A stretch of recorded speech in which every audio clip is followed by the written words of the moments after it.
આજે ગુજરાતી ચલચિત્ર જગત સાથે કેશવ રાઠોડના 60 વર્ષોના સંબંધ સાંકળના મણકા ગણવાનો અવસર મળ્યો છે, ત્યારે એમની પાપા પગલીની પહેલાં પણ જ્યારે તેઓ ગુજરાતી ફિલ્મો તરફ આકર્ષાયા એવા 2-3 સંસ્મરણો ટાંકવાનું મન થાય છે।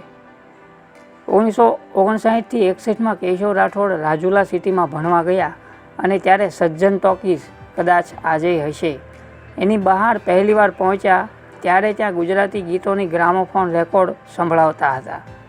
મહેંદી રંગ લાગ્યો, બાવારે બારવટા નહોતા ખેડવા ફિલ્મ વીર બાવાવાળોના ગીતો સંભળાતા અને એ સાંભળતા પહેલું ગુજરાતી ચિત્ર જય ભદ્રકાળી બ્લેક એન્ડ વ્હાઇટ જેના ડાયરેક્ટર ગારચડ સાહેબ હતા તે જોયું।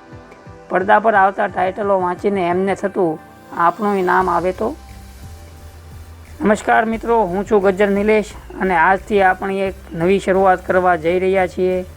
શ્રી કેશવ રાઠોડ લેખક, દિગ્દર્શક, અભિનેતા, તેમની જીવન કહાની અલગ અલગ એપિસોડમાં રજૂ કરવા હું જઈ રહ્યો છું। આ પહેલો એપિસોડ છે અને જો આપ આ એપિસોડ સતત જોવા માગતા હો તો અમને કોમેન્ટમાં જણાવશો અને આપ પહેલીવાર આ ચેનલ પર વિડીયો જોઈ રહ્યા હો તો અત્યારે જ અમારી ચેનલને સબસ્ક્રાઈબ કરી દો અને બાજુમાં આપેલા બેલ આઇકનને પણ દબાવી દો જેથી અમારા આવનારા નવા વિડીયોના નોટિફિકેશન આપને તુરંત મળે।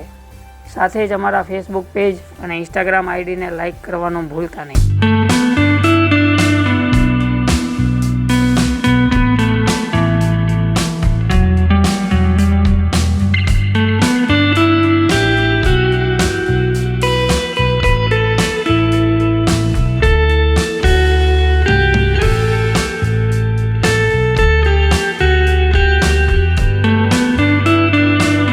સફરની શરૂઆતમાં તમને ઘણું જાણવા મળશે, તો આવો શરૂ કરીએ કેશવ રાઠોડની ફિલ્મી કહાની।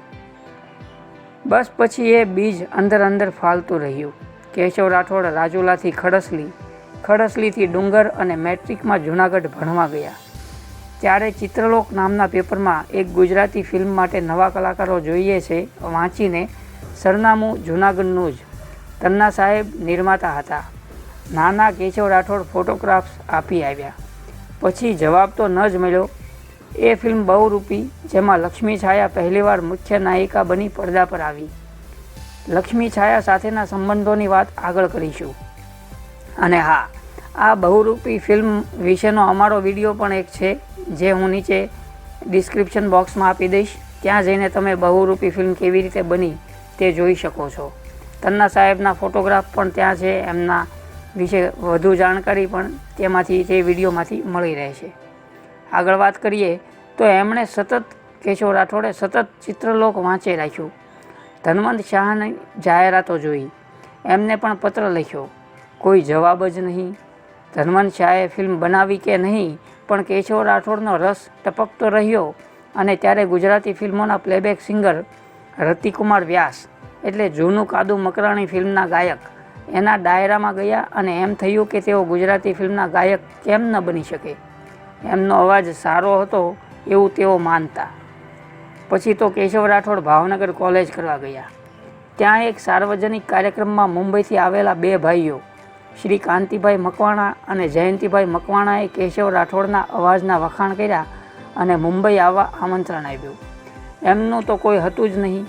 નવરાત્રિ નજદીક આવી રહી હતી અને હા ના કરતા મા બાપને પૂછ્યા વિના જ બિસ્તરા પોટલા બાંધી એમની સાથે વડોદરા સુધી એસટી બસમાં પહોંચી ગયા અને વડોદરાથી રેલવે દ્વારા મુંબઈ રવાના થયા। ત્યારે કેશવ રાઠોડના મનમાં એક જ લગન હતી કે એમનું નામ જરૂર થશે અને પ્રથમવાર મુંબઈના બોરીવલી સ્ટેશને ઉતર્યા। લોકલ ટ્રેનથી અંધેરી પહોંચ્યા, જ્યાં પહેલાં બંને ભાઈઓ અંધેરી ઈસ્ટ કોલ ડુંગરીમાં રહેતા હતા। સંઘર્ષની યાત્રાના શ્રી ગણેશ થઈ ચૂક્યા હતા।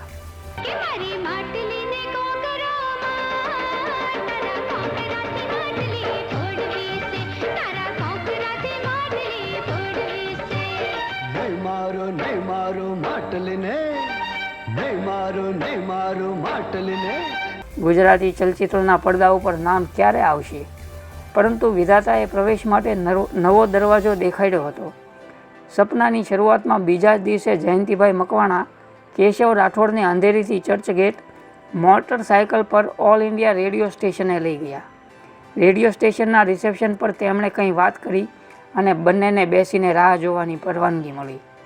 બરાબર 1:15 એક માણસ ધોતી, કુર્તો, બંડી, ચશ્મા પહેરેલ, હાથમાં તંબાકુ ચોળતા ઉતર્યા. જયંતિભાઈ એમની સાથે હાથ મેળવ્યા. કેશવ રાઠોડે એમના ચરણ સ્પર્શ કર્યા. એ ચરણ સ્પર્શનો ચમત્કાર કે આજે તેઓ નામચીન લેખક કેશવ રાઠોડ બની ગયા છે. કેશવ રાઠોડ પર પરમ કૃપા, આશીર્વાદ અને વરદાનનો વરસાદ વરસાવનાર એ માણસ તે એમના પરમ ગુરુજી શ્રી પ્રભાકર કીર્તિ ઉર્ફે રંગલાલ નાયક, જૂની રંગભૂમિના કેશવલાલ નાયકના પુત્ર અને દેશી નાટક સમાજમાં કીર્તિ કુમારીની સ્ત્રી ભૂમિકા કરવાથી તેમનું નામ પ્રભાકર કીર્તિ પડ્યું. એ શ્રી ઘનશ્યામ નાયકના પિતાજી થાય. એમણે કેશવ રાઠોડનો હાથ ઝાલ્યો અને એટલું જ કહ્યું કે તારે રોજ 1 વાગે રેડિયો સ્ટેશન પર આવી જવાનું, પછી મારી સાથે ફરવાનું. તો મિત્રો, કેશવ રાઠોડનો આ પહેલો એપિસોડ, એમની જીવન ઝરમર શરૂઆત કરી દીધી છે અમે, અને આ પહેલો એપિસોડ આપને કેવો લાગ્યો તે આપ અમને કોમેન્ટ દ્વારા જણાવશો. તે સાથે જ બીજા એપિસોડની રાહ જુઓ. ટૂંક સમયમાં હું બીજો એપિસોડ પણ લેતો આવીશ અને એમાં ઘણા નવા કિસ્સાઓ પણ તમને સાંભળવા મળશે. અને આપ અમારી ચેનલ પર પહેલીવાર વિડીયો જોઈ રહ્યા હો તો અત્યારે જ અમારી ચેનલને સબસ્ક્રાઈબ કરી દો અને બાજુમાં આપેલા બેલ આઇકનને પણ દબાવી દો, જેથી અમારા આવનારા નવા વિડીયોના નોટિફિકેશન આપને તુરંત મળે. સાથે જ અમારા ફેસબુક પેજ અને ઇન્સ્ટાગ્રામ આઈડીને લાઇક કરવાનું ભૂલતા નહીં. Thank you.